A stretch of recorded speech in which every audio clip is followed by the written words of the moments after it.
Good afternoon, ladies and gentlemen. A warm welcome to all of you on behalf of APAC News Network and Finance Clear to this webinar today. We have an interesting topic on basically how we are looking at building leadership through innovation, specifically for school, the K-12 segment in training, how innovation and technology is being leveraged to build leadership. So before we start the discussion, it's my pleasure to um, today introduce all the eminent panelists who are here. We have with us Dr. Sharmila Malik Chaudhary. She is a principal of the Global Indian International School from Banerghatta in Bangalore. Welcome, Dr. Sharmila. Thank you. Thank you so much. My pleasure to join here. Thanks. Next, we have Dr. Sujash Bhattacharya. He is a principal of the ITM Global School in Gwalior. Welcome, Dr. Bhattacharya. A pleasure to be with all of you. Thank you. Next, we have with us Mr. Nitin A. Williams. He's a principal of Blueberries Public School, Jhansi. Welcome, Nitin. Hello, good evening, everyone. Thank you, sir. Welcome. Next, we have with us Anju Soni. She is a principal of Shivnagar School, Noida. Welcome, Anju. Thank you. Good evening, and honored to be a part of this panel. Thank you. We have with us Minal Joshi. She is a headmistress of the Ashoka Group of Schools from Nashik. Welcome, Minal. Thank you. Thank you so much for having me. Thank you. Thank you. And last but not the least, we are joined by Amay Parulekar. He is a head of business development from Finance Clear. Welcome, Amay. Thank you. Thank you so much, Rajanish. Thank you. So let's start with a point with which I would like to go to all the panelists here. And let's start with Dr. Sharmila. And briefly, I would request all of you to keep the answer brief, maybe 2 minutes each, and one innovation or key I would say innovation or whatever you can call it, new feature or new initiative, which you have adopted in your school and which can potentially be a game changer, you feel it's already happening or likely to happen. So this one innovation or one initiative, if you can talk about, let's start with Dr. Sharmila. Thank you so much. That was a wonderful question. So, for our Global Indian International School, what do we have? We have a Makers Lab, and where we encourage students, middle school students, grade 6, 7, 8, to allow them to reorient, to ideate any topic specifically related to science and SST. So what we do is we pick up the best one in a week, which could be from grade 6, first week. Generally, we prefer from grade 6, and we put it. We have a corner in the corridor. We have a corner where we say an innovative corner, and there is a board which we call the Ideation Wall. So in that wall, they are supposed to display the project. The best children, maybe 5 from grade 6, they put up maybe on a science topic. It could be related to STEAM or to stream, and they display that. So what has happened is, even in a virtual last 2 years, we had similarly a soft board which was displayed to all the children. This innovative corner, which was a virtual one, and parents have really appreciated. What has happened is, the children who were average, who were not so involved in the classes, being virtual in the last 2 years, their concepts were very clear. That is one thing we have adopted. I'll also tell you another thing that we have done is we have encouraged our grade 8 children to create an app. So they had created an app in Scratch, and it was similar to a Kahoot, but not so sophisticated as Kahoot.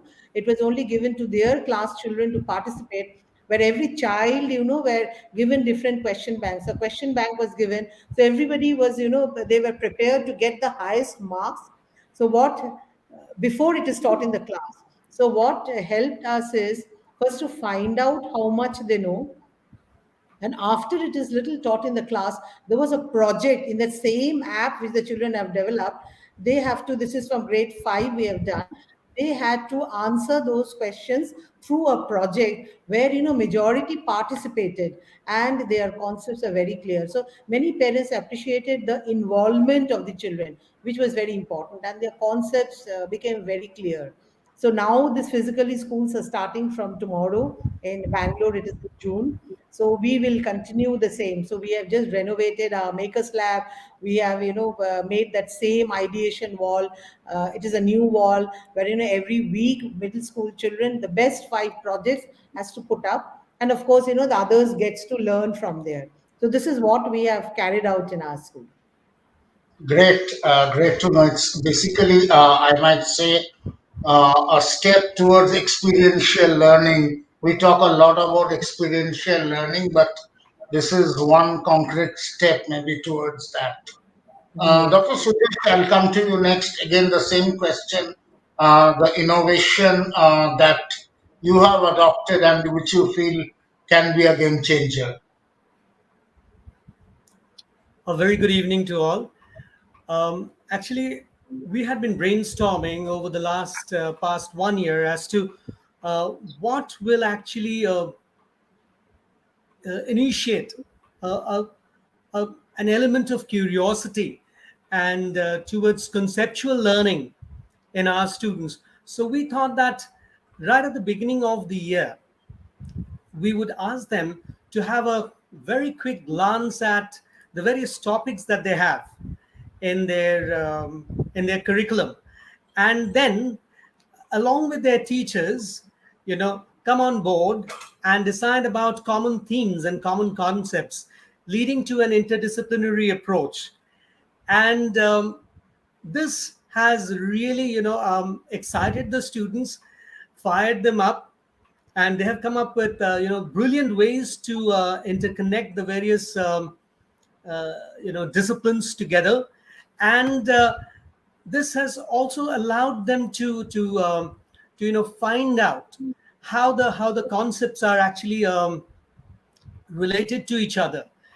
And now, over the next few quarters of the academic year, they, along with the teachers, will be developing these themes and these concepts.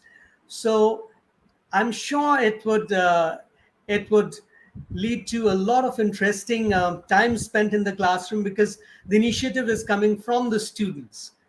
So I'm looking forward to that. Great. So here, I would say the most interesting angle is the interdisciplinary aspect that you mentioned, and maybe we'll come to that question later. Some of the ideas conceived in the NEP, that objective of interdisciplinary, this can help.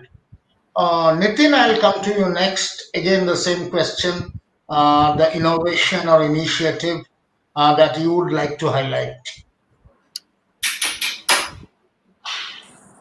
A very good evening to all the ladies and gentlemen and all those who are listening to me.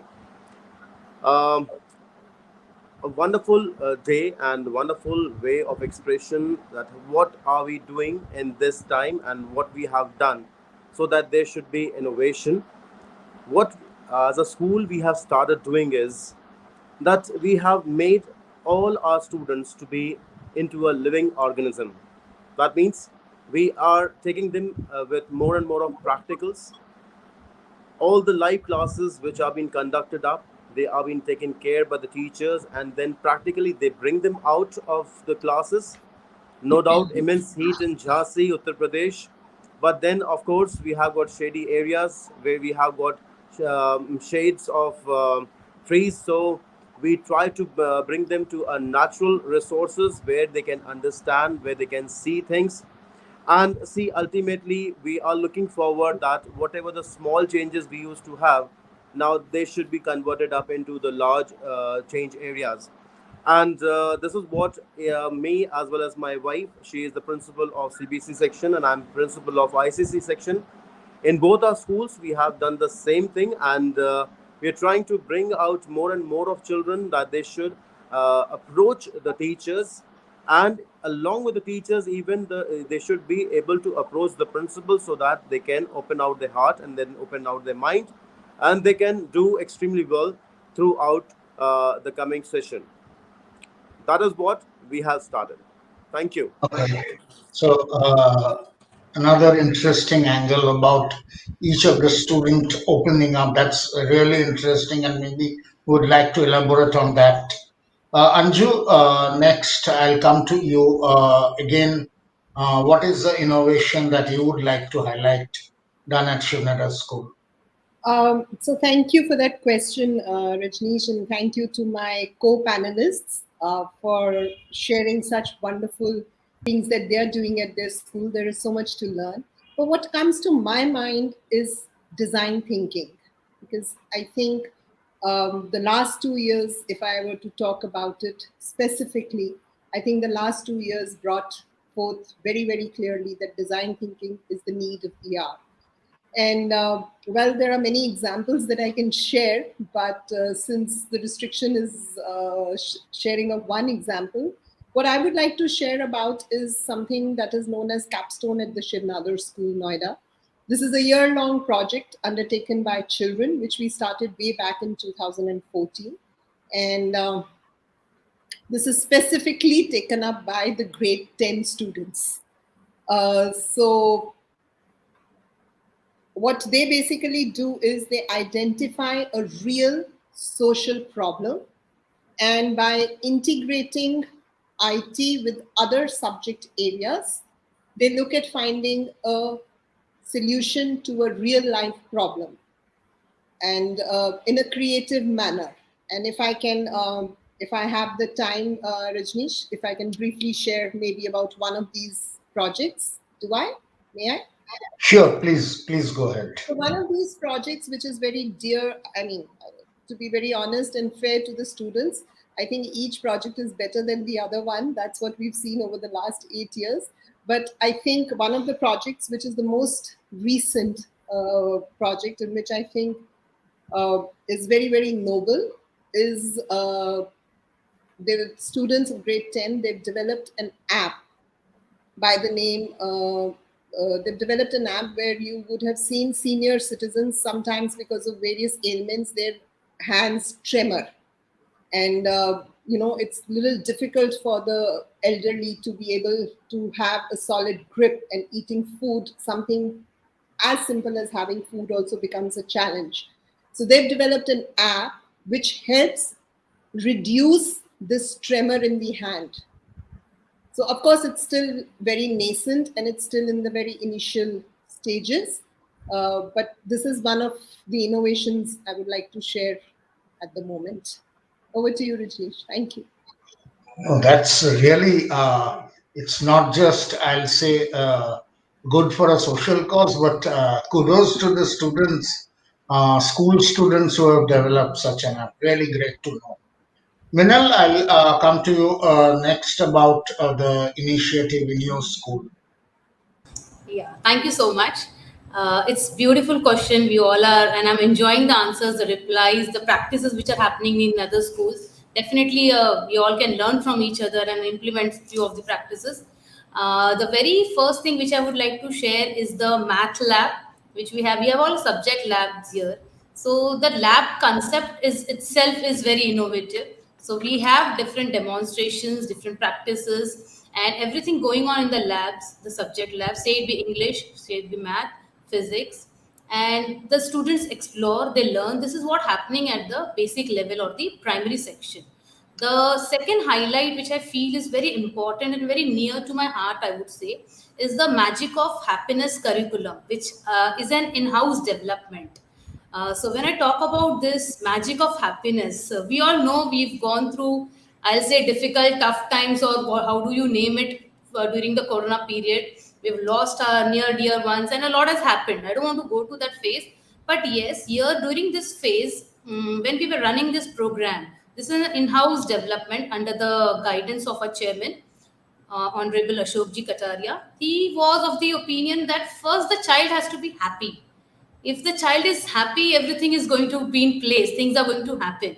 So our in-house team, the team was there, and we have developed this curriculum. This curriculum runs or revolves around certain pillars, and these pillars are based on concrete activities, videos, and supportive reflective questions. So a particular pillar, for example, say self-esteem, I would name. Self-esteem is run in particular class, and the teacher would, trigger with those questions, throw those questions, and those questions where have really changed the thought process of the students to look at life, to look at people around, and look at near and dear ones. So I take this proud privilege that the students at Ashoka group of schools, we are a group of schools, we have five, four, our branches are here in Nasik, and this really gives us that feeling of that accomplishment, yes, that achievement, that yes, our students are in this process of being esteemed, self-esteem, resilient, being very positive. And when all these pillars are achieved, we can see a happy child there. Now, why I mentioned this magic of happiness? Because our parents, this time we all know we entered the houses of the students. It was not only, the students coming to school and exploring such activities, but our parents were touched, and these activities have touched their lives to that extent that the complete family was there together, taking care of each other in a very different perspective. A lot of positivity, and which was the need of the hour during this phase. So I would bang on this point of magic of happiness, which is a real innovation right from the heart. And to that extent, we've also adopted a village, and our students of higher grades, our board of honors are involved, and they are involved in this service. So I'm really proud of it and sharing on this platform. Thank you so much. Great to know. I would end this first round with Amay. And Amay, you have heard all the schools talking about some of the innovations are just, if I may say, the tip of the iceberg. There definitely are more things, and we have heard about these labs which are helping in experiential learning. We have heard about students developing apps. We have heard about this curriculum inculcating this happiness index. We have heard about the students expressing themselves. So, schools are doing a number of innovations, and we may safely say one, if I may say, if there is any positive fallout of the COVID situation last 2 years, has been uh, when schools were forced to go online. Many of these innovations, I'm sure all the schools would also agree, these innovations were sort of got accelerated. Otherwise, we might not have adopted. But my question to you, as an edtech solution provider, and especially working in the education financing area, all these innovations come at a cost. And different schools have different mechanisms in terms of absorbing some of the costs, I'm sure, but there has to be a point when some of the costs need to be passed on to the students also. So, as an edtech solution provider working in financing, how can you help student schools um, in terms of financing some of these educational solutions? Right. Well, thank you so much for the question. It's a fairly layered question, but I'll try to go ahead and I'll try to give an answer in the most crisp way that I can find. So, when we started off, right, in the first year itself, we were quickly incubated by Google. So technology comes naturally to us, and we also understand that for technology to grow, right, it needs a certain amount of investment at the start. And that, well, I feel all of us, in fact, I mean, included, all of us are privileged enough to have the kind of resources to go ahead and accelerate the kind of tools which are needed at our institutions. Because I go ahead and through Google and through Apple. So we have a partnership with Apple as well, where we help set up labs for a lot of schools and colleges. So we do work with a lot of village schools. We work with a lot of accounts where it was a lot more difficult as compared to us. So within the first, when the pandemic just hit, one of the things that we observed was there were no laptops in the market, and even if they were, people were selling it at a very high amount because of a simple supply and demand problem. There was no import happening because the borders were shut. So we had to do with whatever limited resources that we had. So we partnered up with Lenovo, with Samsung, Apple, and a couple of other vendors to ensure that in case if a child wants to go and if a child wants to learn, there shouldn't be an absence of a device. Because when the pandemic happened, there is no other way for you to see your teacher apart from having a laptop. Even at home, when our domestic help, when she used to come and she used to work, she used to say that, yeah, I need to be home by around 9:30 in the morning because my children's online classes start and my cell phone is the only way in which I can go ahead and they can do their learning. So it gave us a lot to think about. And that's how we started off with these partnerships. We run a lot of affordability programs through these partnerships. So Apple devices are available to students at a much cheaper price. So this is one of the things that we are doing.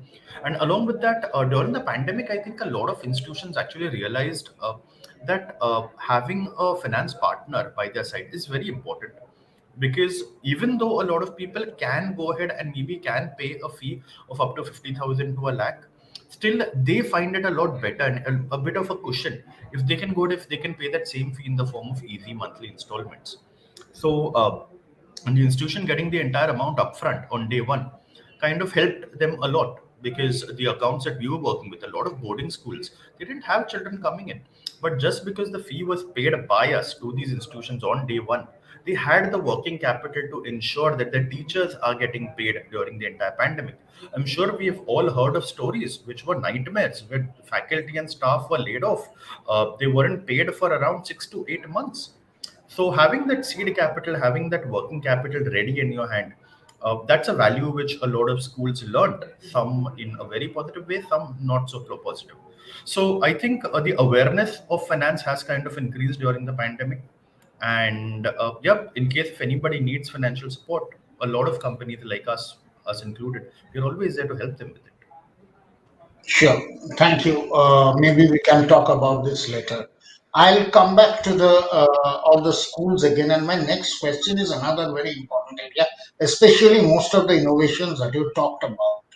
Now, all of these innovations in a school, if I talk about a school ecosystem, one of the stakeholders are the students, another important stakeholders are the faculties, the teachers, and maybe even the administrators will come, especially for faculties, especially on all the sort of innovations that you mentioned. Require reorientation of the faculty. And by now, it's normal that obviously 2 years or everyone taught online, so the faculties are now have got some expertise in teaching online. That we know. Obviously, digitally, since they have done it 2 years. But these are more broader reorientation, and we are looking at a sort of a paradigm shift in the way education and learning has been done in schools. Now, my question is, how are the faculties? They themselves are ultimately products of the same system. So, how that reorientation is happening with the faculties, and what are the challenges there? I'll start with you, Dr. You are on mute. Yeah, sorry for that. So another wonderful question. This is very important that teachers are imparting the knowledge. So they themselves need to have this innovative ideas which they can ideate to the children. So one is training the teachers. The second thing is, teachers needs to be, we need to be very careful of a recruitment. So teachers needs to have those innovative ideas, especially the young ones, the smart ones. They do a lot of Google, they attend a lot of workshops. Even CBSE carries out a lot of workshops for them. So we need to have those type of teachers in the school who do not use the same activities years after years for teaching that same topic in that same grade. So teachers needs to reorient themselves. So for this, the workshops, regular trainings are very important. What we also practice in our campus is, let's say there are 7 English teachers. So we try to identify the teacher who is the most innovative one, who is the most tech savvy one, and we tell that teacher, these are the topics given, let's say English, these are the topics given to you for middle school or for secondary or for senior secondary. You ideate, give, carry out with ideas, come out with activities, innovative ideas, and train them. So this is very important. And nowadays, I think most of the young teachers in the classrooms are all student centric, learner centric, and not teacher centric. So I think the recent generation teachers are much aware of it. And in the last 2 years, majority of them have self-trained themselves, to be the survival of the fittest. That is what has happened. Every teacher I have seen have worked very hard to keep them updated. They have upskilled themselves, and lot of ideations I have seen happening during the online, the virtual classes. So I think some have imbibed this innovative ideas on their own. Some were trained, and some needed a push, who were following the chalk and talk method, because they themselves understood that the classroom has to be learner centric. Over to you. Excellent, excellent. So basically, just not the reorientation, but upskilling of the teachers themselves. So, Dr. Sujesh, I'll come to you next. What have you done in vis-a-vis the reorientation of the faculties? Um, at the beginning of the pandemic, it was really challenging for some of them. But as rightly pointed out by Ms. Malik Chaudhary, Dr. Malik Chaudhary, some of them, the younger lot, were already up to the challenge, and I'm very happy to share here that all our experienced faculties uh, took to the challenge with so much of gusto and zeal that it did not take us more than a month's orientation to get them on board. And simultaneously, we were also orienting the parents, we were orienting the students. So we were having orientation sessions every afternoon, sort of. Very difficult for our computer faculties. They worked overtime, and we appreciated them at the end of the year with certifications and awards and incentives. And but it was a time, which was like, at 9 o'clock at night, some teacher would call me up and say, "Sir, I'm facing a difficulty with this. Can you help me?" And I would say, "Okay, I'll coordinate you with somebody else." And they learn from each other. We talk about peer learning. It happened amongst us teachers a lot. We learned from other leaders of schools.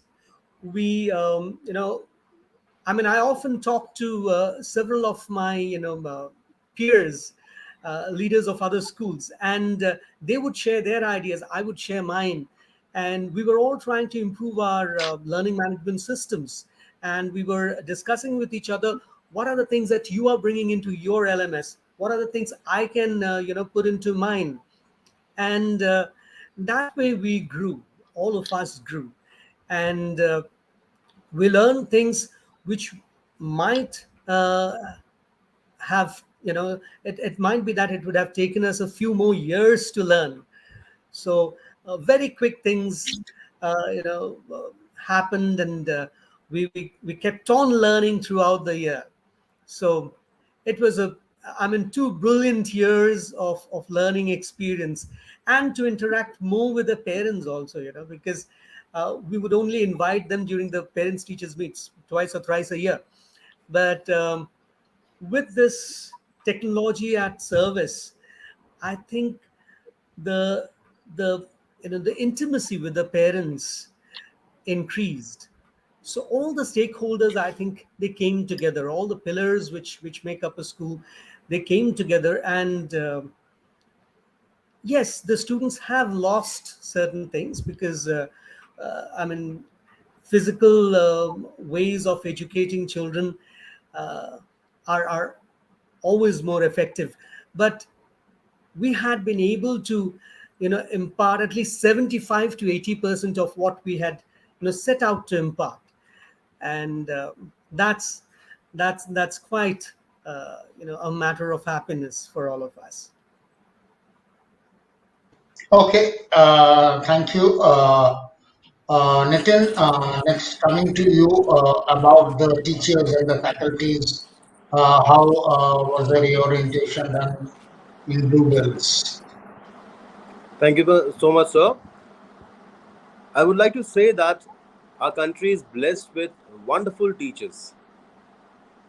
Every school has got immense brain, and they have been training the children very nicely. Where even in the world, wherever they go, they get settled up, and they have been entertained. They have been welcomed by other countries. So there is no doubt about the teachers, about their skills. They have got immense number of caliber where they are able to train them, and every school teaches well. There is no doubt. There's no doubt about it. Every school teaches well.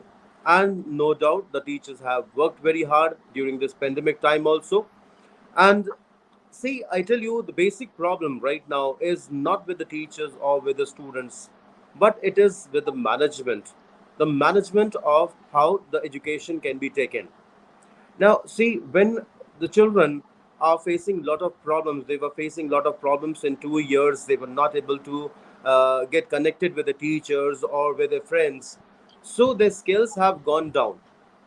Their management of their life has gone down, and maybe 2 years, 3 years back, they have gone. Now, what the changes these children need to bring, or what we teachers have to do is, I personally believe that the basic skills should be developed once again, and no doubt our teachers are going to do it, and they will be bringing a vast difference in the culture of all the children. The students have to develop themselves, have to change their mindset up. What has been ruined up during these 2 years of pandemic time, they have to change themselves, and for that, the teachers have to really once again stand on their feet, and they have to be up to the mark with all that skills what they have, and again they have to start with A, B, C, and D. So the very first and most important thing is that the children should learn how to read now. Once again, the reading habits should be developed up. They should be going to libraries. They should be more into elocution. They should be more into declamation. They should be more into debating, so that their skills should increase up.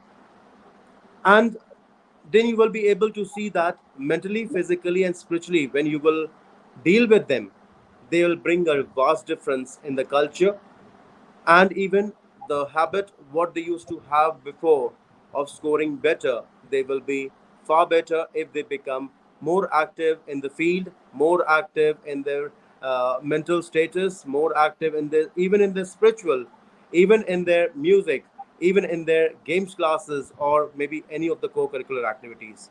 So, well, there's no problem with anyone. There is no problem with any student. There's no problem with any teachers. But the thing is that again we have to start our battles, and the battles are day to day life. We have to go on with a very smart technologies what we have to use, the very smart way of dealing with the students, and the way we have to mold them, motivate them, and their self-esteem. What one of our panelists also said, that self-esteem is the most important thing what they need to understand.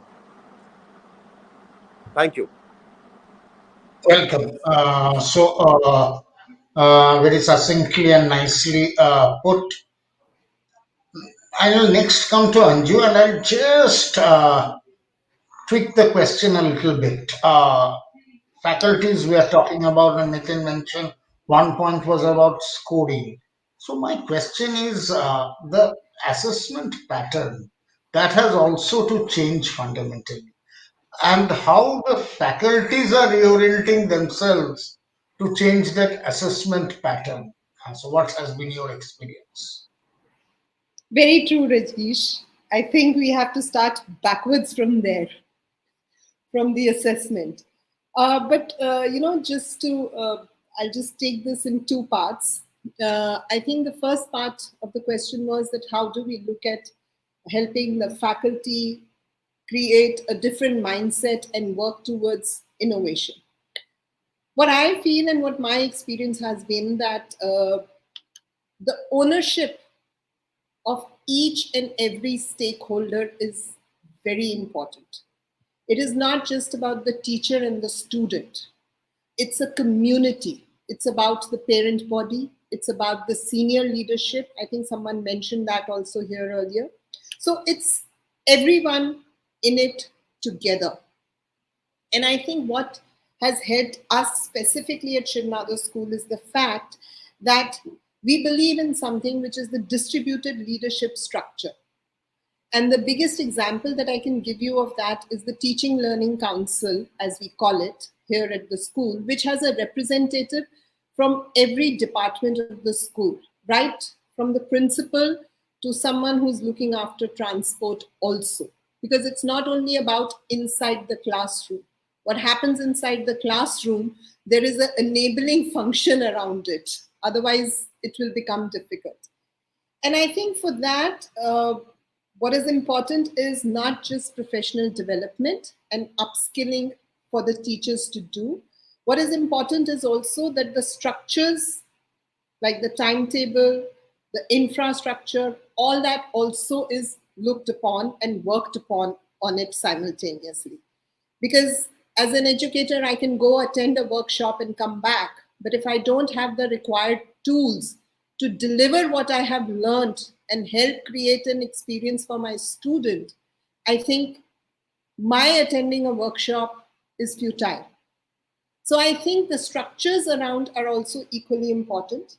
And just to elaborate a little and give a few examples around how we do it at Sharmila School, we have something called the peer empowerment cycle, which is more like a coaching and mentoring.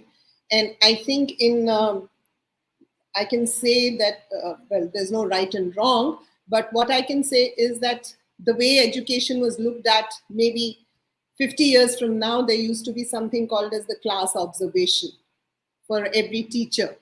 So I think what we did and what we discovered, especially when the pandemic happened, is that what everyone needs is a buddy, a go-to person. Teachers need to talk to each other to figure out that what worked best for me and what did not work for me, because there is so much we can learn from each other.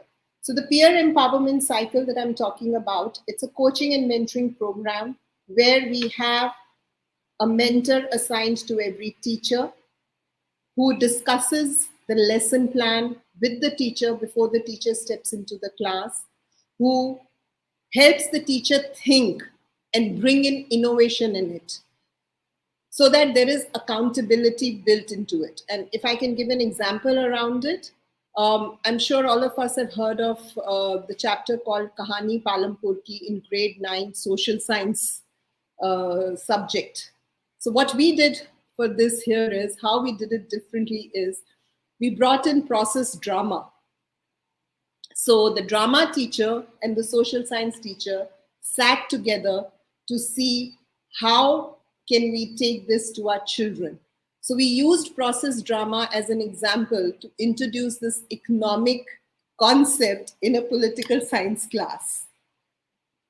So, and it was really beautifully done, where we had, initially we had the teacher in the role play, where the teacher played as so we picked it up as a story of a village where a politician is coming to ask for votes and is making those, this is with due respect to everyone, making those, has a manifesto and is making the promises that we'll have roads, we'll have more employment, etc.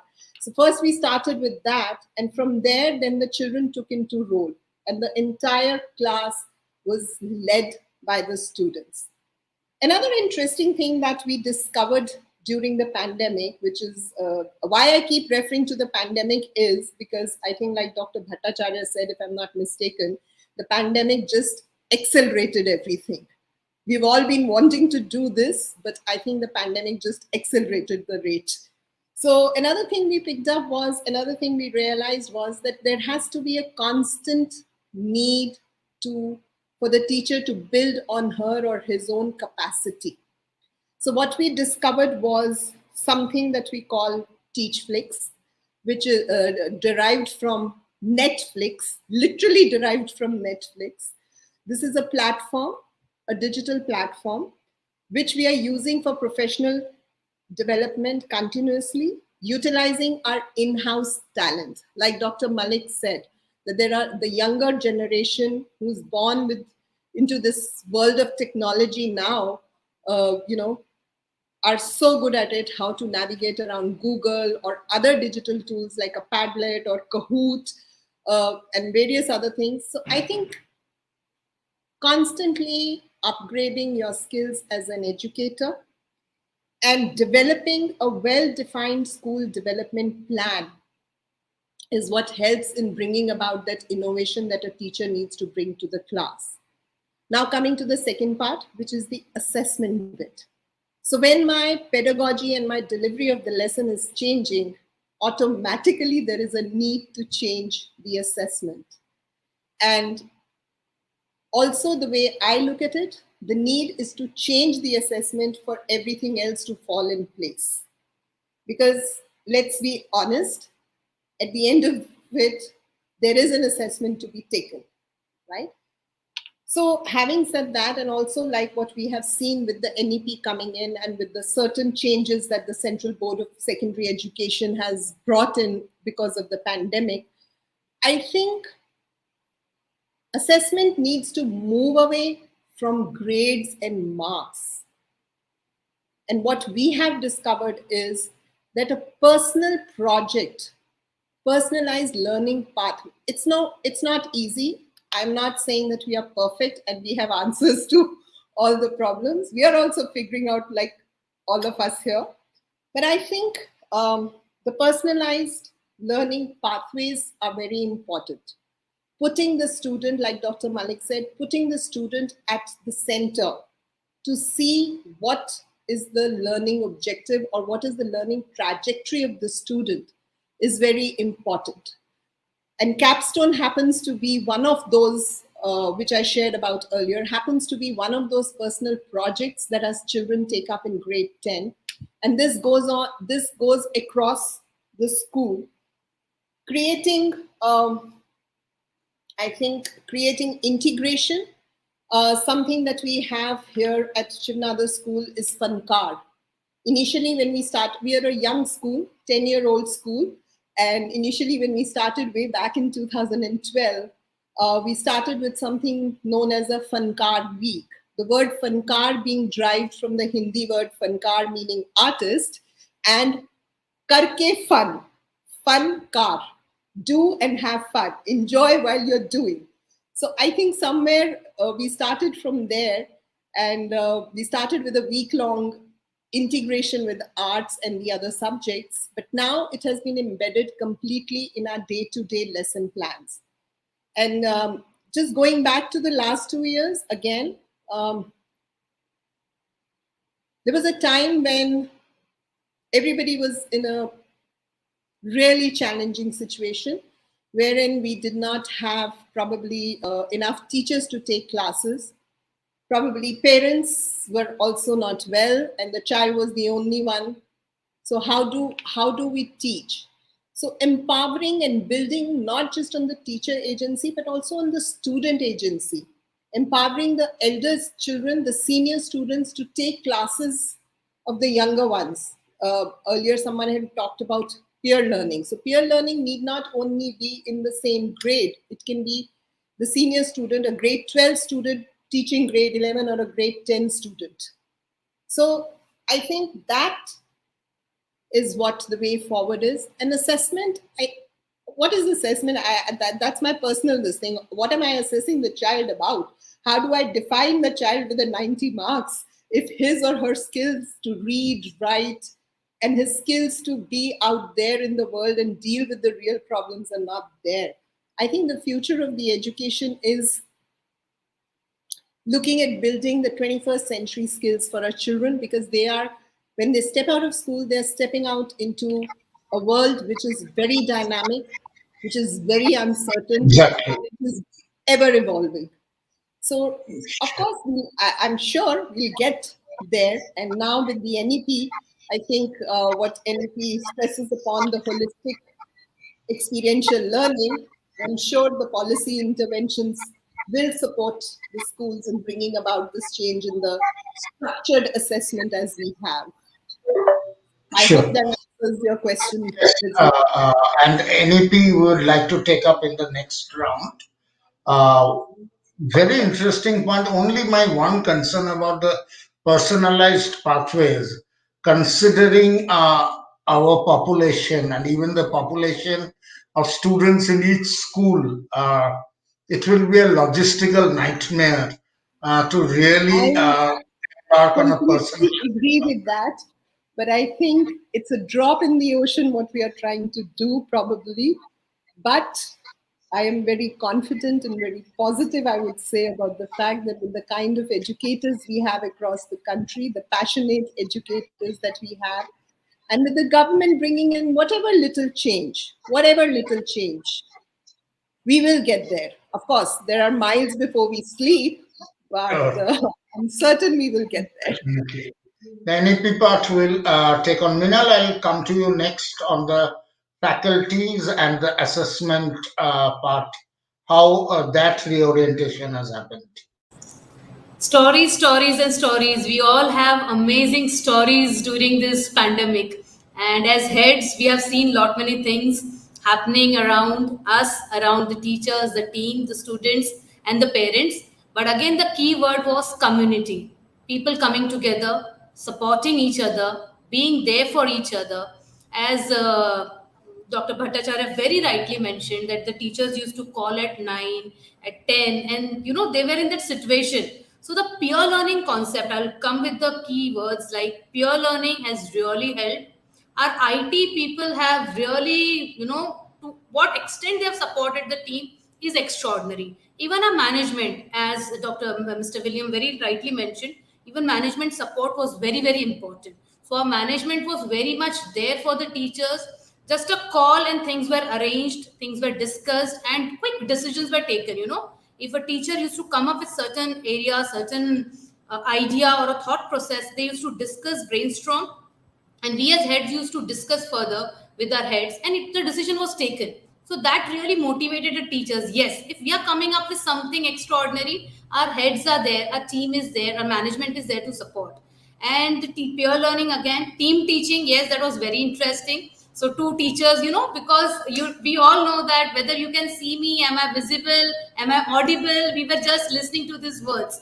So a co-teacher concept really helped us. So if a particular teacher used to, at times the Wi-Fi or the connection used to go, so the teachers, the team were there helping each other, supporting each other. And we also have a quality assurance team here.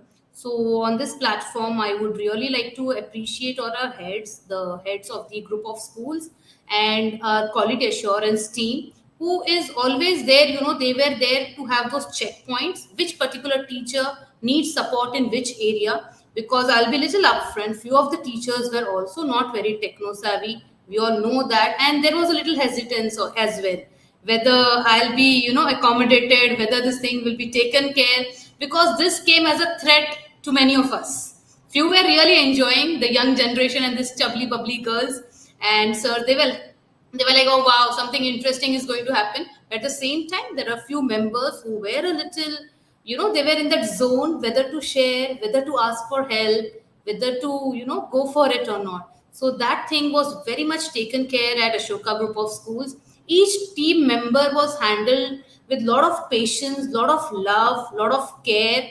And the best part was the parents showed a lot of empathy. The parents showed a lot of connect, respect for the teachers. Yes, I know it took time at the start for the parents also to understand. But the scenario now the parents are like, ma'am आपको बताने की जरूरत नहीं है मेरा बच्चा कितना कर रहा है क्या नहीं, बिकॉज मुझे पता है the teacher has taught this, the teacher has cleared all the concepts in a very beautiful way. So now the parents fraternity are really, I must appreciate all our parents there. They've been very, very motivating, they've been very encouraging. Even they were like, if you need any support, anything, we all are there with you. So again, the key word for our school was family. We always call it Ashoka family. So the family part was very strong. So everyone coming together, supporting, motivating each other, learning and discovering new things was the best part of it. And anything used to come at night at 11 and they were like, oh wow, I have just come across this thing, please try this. So a lot of peer learning and teachers came together. There was not competition, but a lot of healthy interaction, a lot of togetherness. So that was the best part, which I really appreciate. Coming to your next question was assessment. So being a mother of two and my elder one is in first year engineering, and he has many a times challenged me for many of the exams and assessments, writing skills and all those things. And so being a mother of a child who has challenged me in many ways has really motivated me, or rather triggered me, okay, I should be thinking on these areas as well. At the same time, our team, entire team here at Ashoka, we very rightly believe that the process is important, the process of development is important, the process of learning, as Anju ma'am very rightly said, fun, masti ke bina, if they should be enjoying it. That is what life is all about. Education and life are connected. It is not something education is walking this way and life is walking this way. We need to connect. So we as educators, we have a big role to play here. So yes, my big say for formatives, I am a very big fan of creative and some extraordinary formatives which really triggers their mind, and the students are like, wow, I have something interesting to do. So that is very important, and here we can also take care of the specific need of the child. So for first point, that is community, very important thing, coming together. Second is the formatives. The process is more important. Thank you so much. Welcome. Obviously, very rightly, you emphasized on the priority of the family and the parents.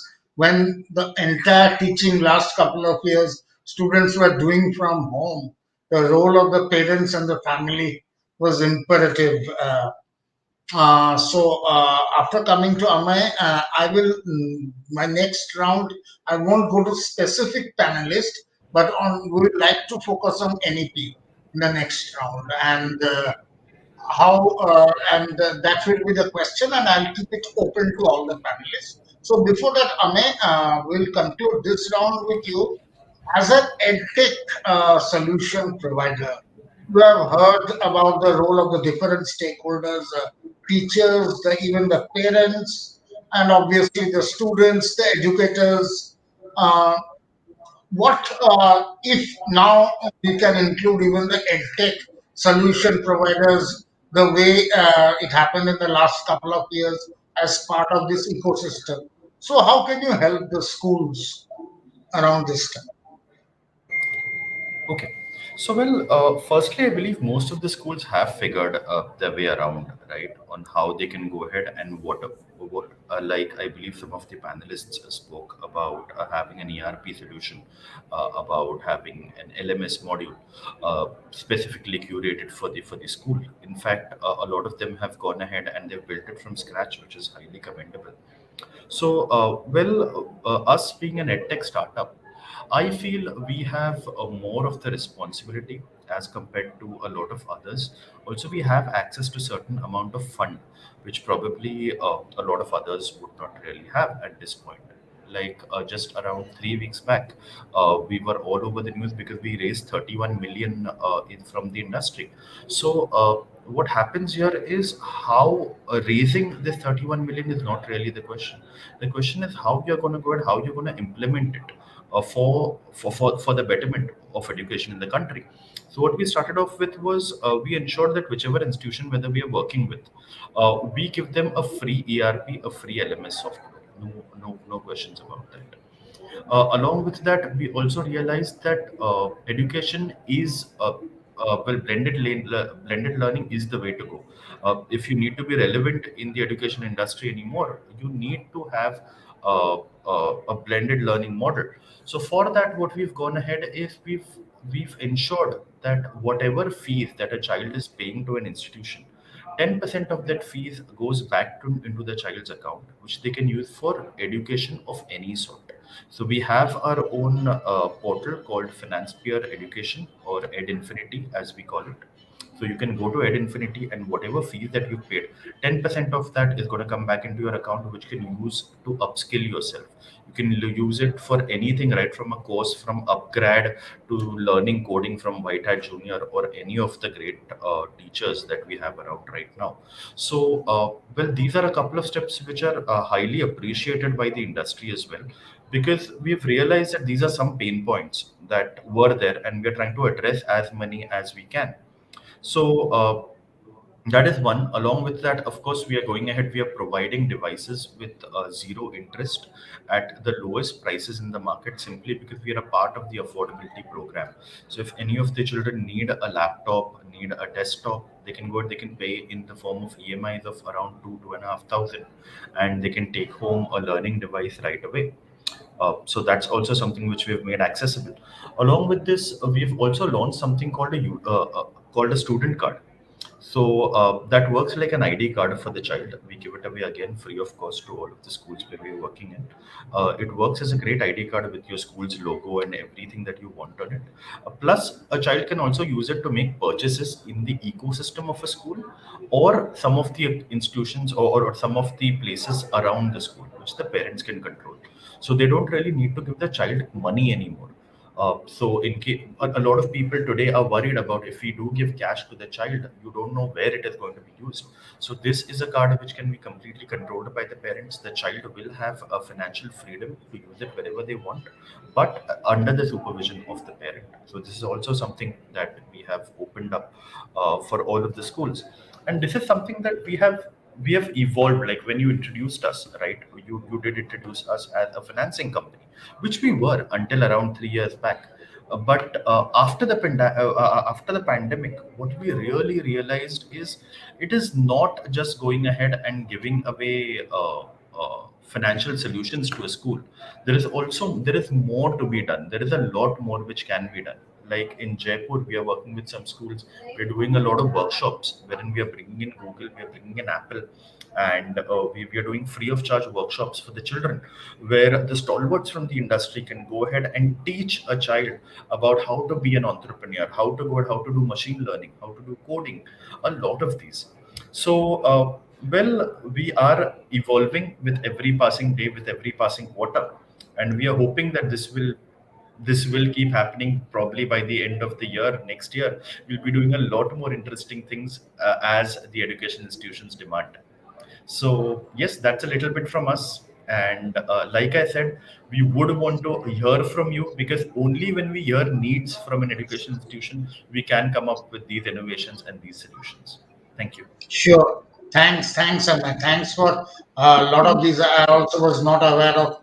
The student card is indeed an interesting thing. A lot of innovations you talked about. So the next, I'll have an open question. My question is, many of the innovations that individually schools you talked about, some of these results of those or outcomes of those are described in the planned NEP. Now, my question is, NEP, if I may say, right now in a debate stage, many people are highlighting the pros, and many people are seeing it as an imitation of a model of the country. Many of those provisions are utopian to be replicable here in India. So, my question here is, and then again, open to anyone can take it up. How challenging are the NEP provisions, and realistically, with the innovations that you are planning in your schools, uh, how that roadmap towards achieving the goals of NEP can be managed? Anyone wants to take it up? Well, Okay. may I? I'll take up the. Okay. Yeah, Okay. I'll Please, I'll please take up go ahead. this. Yeah. Okay, okay. As it has been said, Rome was not been made up in one day. The same way is with NEP. Will take some time. It will take some time for everyone to understand. Every school and college will understand gradually, and as the implementation part will go more on and on and on, the things are going to be different. So wait and watch. Let the time come, and let children also explore what this new NEP brings. Thank you. Yeah. So if I can say, see, when CC was introduced by CBSE, there were a lot of pros and cons. But yes, ultimately, every school adopted, and it was beneficial for the children. So similarly, I feel the same will happen with NEP, especially, where I founded the pre-primary were totally neglected. There was nothing structured. Everything was very unorganized. So things have become structured now, and then people coming out with the English language as a barrier, they can use that mother tongue, to continue up to their PhD. So I think these are the great initiatives, and of course the positivity towards the implementation of NEP. Thank you. Thanks. If I Yeah, may Anju, Even please add, go ahead. Sure. so I think there are many ways in which innovation can be promoted, uh, especially because NEP focuses clearly on arts and entrepreneurship. And I think entrepreneurship learning. And I think, if I may, the Delhi government has can be looked at as an example. Of course, there is a long way to go, but I think like the Delhi government is working on entrepreneurship projects and building schools of excellence. I think if the government funds these kind of projects, I think that would help. And also, maybe the government can enter into partnerships with big organizations like NASA or CERN, which will give an opportunity not just to the educators, but also the students to be able to build on their own capacities. And like Amish said, that there is this card which helps the child also learn the real life skills of how to deal with finance. So I think if the learning is based on entrepreneurship, I think that would be a big support. So yes, like Mr. Nitin said, Rome was not built in a day. NEP definitely, I'm sure, the implementation. It's a good move by the government, and I'm sure the implementation will show us what better can be done and how we can make it better for every child of this country. Thank you. the Thanks. NEP is a, yeah, Yeah. even I feel that the NEP is a very good policy document, and you know the innovative clusters that the NEP is talking about is very much possible. I mean, schools which are in a particular area, they can collaborate with each other and learn from each other, uh, share their resources. It is a it is just the structuring that is required, and putting them all into a system. So the NEP is directing in the right direction. Okay. And I think if I Minal? can just add to, sorry, Sure, sure. Yeah, please continue, Anju. No problem. if I can just add to what Dr. Bhattacharya said, Sure. I think what is important is it's how we as educators look at implementing this policy that the government has come up with, and how we look at interpreting it and inferring from it to make the learning a real joy and experiential for the children. And also, if we are willing to take the risk that the NEP suggests Exactly. in bringing about the integration and changing the assessment format, like we were discussing a while ago. So it's also about the risk taking abilities, I think. Right. Yes, Minal. You. Sorry. Yeah, I would just like to add 2 points. Definitely, it's a lovely document, very elaborate, very clear, crisp, and a vision is laid. So, a beautiful vision is laid, which is really Atmanirbhar Bharat, and it's really beautiful. The thing I would like to share is a small thing that the schools have started absorbing it in parts, bits, as per their capacity, as per the understanding, as per the environment and the culture they are in. And once this absorption is done in a very proper defined way, structured way, it will definitely, the roots will be much more stronger and the fruits will be seen in future. So that is what I would like to add. Yeah, thank you so much. Thanks. And the last question I'll put again, it's open to all. See, we talked about innovation, and this thing was touched upon a bit, but roughly we can divide the school into three parts. There is a primary section, then there is the mid level, and then there are the high schools. And again, I'll say the behavioral index and everything will vary. Again, while during the pandemic, when everything was happening online, we perhaps realized the least affected one were the high schools.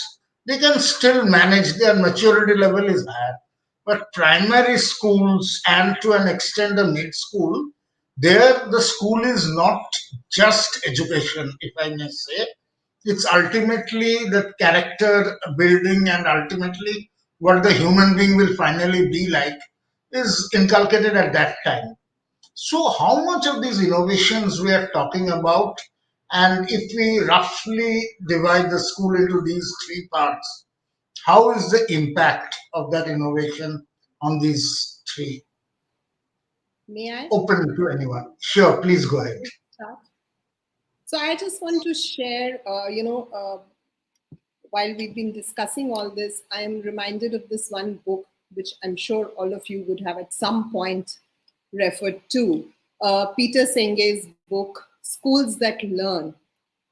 So I think that's where the lesson is for us also in the title itself, Schools That Learn. And I think with that thought, and specifically coming to your question, Mr. Rajneesh, what I would like to say that, when we were coming back after 2 years, we very collectively and in a very informed manner, this is where the distributed leadership model that I spoke of earlier came into play, took a decision that we will not jump into academics when we opened the new session in April. And we looked at assessing the need of every learner through different activities and engagements on the physical campus. Because for some, the need was very social in nature. For some, there was a need to build on the emotional well-being. And for some, the need was to build on the academic need for every child. Of course, it was difficult. And I'm not saying we had all the answers. We also learned and tweaked our plans week after week. But we took that informed decision that at the beginning of April, we will not jump into chapter 1, 2, 3, 4. We will look at assessing the needs of our children through different activities by engaging in arts, sports, giving them the most exposure in activities which they missed out by staying at home for the 2 years. And what we called it was a Launchpad program. And this was a program that was run through the school from early years to the most senior student of grade 12 also. Because while we may say that the senior children are senior children, but I think what everybody experienced in the last 2 years Exactly. was very different. And Obviously. I mean, as adults also, I think we needed that kind of support when we came back to the physical campus. So what I'm trying to say is that taking risk is something that we must, as educators, try and do as much possible, like Meenal said, that as much possible, we must keep ourselves open to take that risk, keeping the child at the center and the needs of the child. And if we have that ability, I think we will be able to achieve what the NEP is saying, and maybe what as passionate educators we believe knowledge and learning should be. I don't know if there's a right or wrong. And what helped us was going back to the drawing board at the end of every 2 weeks. So for the month of April and May, 8 weeks, we were very, very aware that we will have a plan for 2 weeks. And at the end of 2 weeks, we will go back and we will assess the impact of that learning. And how do you assess the impact of learning? Of course, there are different tools. There are Padlets, there are exit slips that the children fill in, what I learned, what I would like to do. And that's where we created the personalized pathways. Each learner learning at his or her own pace, Exactly. ready to showcase their learning when they are ready. And I think that is the truest and the most authentic form of assessment. Right. Anyone would like to add on this point? Ma'am, I would like to add in your line one thing. that we have to check that small changes where we used to see in the areas that has to be into large changing areas now. Thank you.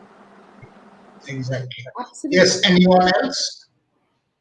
Yeah, so I would agree with Anju ma'am what you said. So there was a huge learning gap that was created in the 2 years, and a similar plan that we have also planned in the first 2 weeks to bridge either an academic needs or a social need or an emotional need.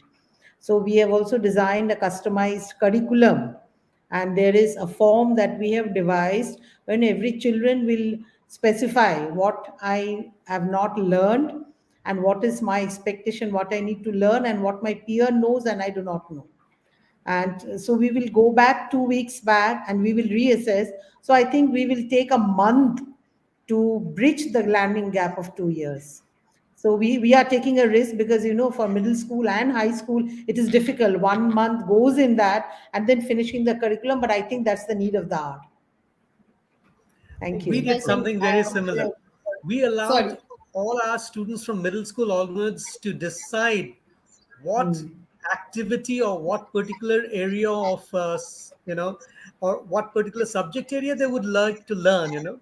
So some of them wanted music, so we allowed them more time for music. Some of them wanted to go for physical activities, so we allowed them more physical activities. So for 1.5 month, the entirety of the month of April, and halfway through the month of May before we closed for summer, we allowed them that. So they really, I'm so happy to share here, because they really enjoyed it, because this kind of an open curriculum they had never experienced before. So maybe the pandemic taught us that also. It taught us through its constraints that we can open up, we can liberalize, we can imagine and dream things which we have always thought that mass education in India was constraining us to. So I was very happy to hear, Miss Soni, sharing with us so many different aspects of that personalized learning. Yeah, I mean, those 2 years have been so very educative for us too. Exactly, precisely. And they sort of change the outlook, which might not have happened otherwise, maybe. Exactly. So great. There is a paucity of time. So, though this was a very interesting discussion, we have to conclude it here. I would like to thank all the panelists for very wonderful and, more importantly, very insightful your views. And I'm sure all the viewers who are watching it, and further, this will be on YouTube also, and others who will also watch it, the schools, they will also try to replicate some of the processes and initiatives that are mentioned. I may also elaborated on some of the innovations in terms of the financing solutions, and I'm sure many schools will also look at adopting some of them. So, thanks to all the panelists and wishing all of you a good evening. Thank you. It was all our pleasure, sir. Thank you. Thank you so much. And Thank you. God Thank bless you. you, Thank you, everyone. everyone. Thank Thank you, you, everyone. everyone. Thank you, everyone. Thank you so much. Thank you.